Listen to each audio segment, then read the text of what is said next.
What if you were caught in a riptide? If you see the water do this, get out fast. If you don't, you might get caught in a riptide. Every year, beach lifeguards rescue tens of thousands of people.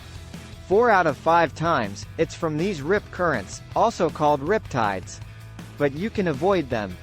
Keep track of suspiciously calm areas between the waves, and watch for different colors in different spots.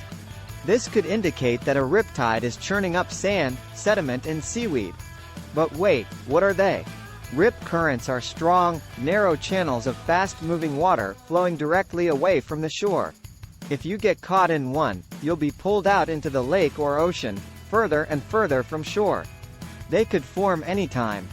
When waves crash into the shoreline or a sandbar, it could concentrate the current. As the incoming water rushes back out to sea, it could create a powerful rip current. Your sunny day is about to turn into a living nightmare scenario that could kill you. One moment you're splashing about, enjoying the water.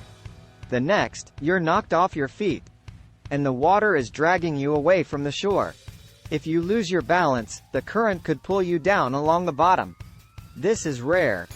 But if it happens, the best thing you could do is relax your body. That will help you come back to the surface.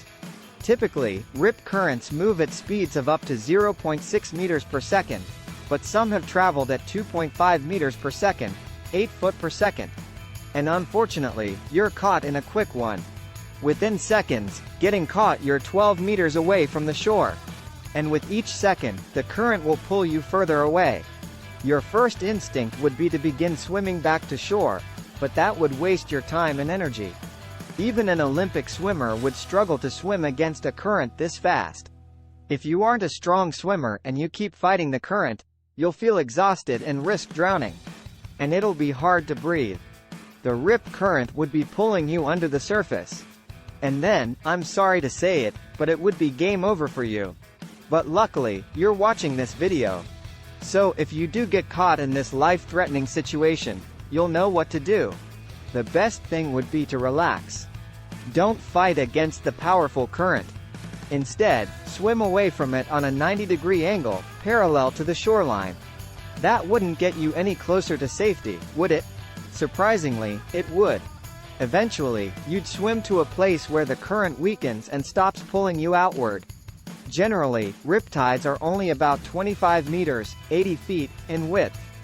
If you don't struggle directly against the water's flow, you likely won't have to swim too much to escape the current.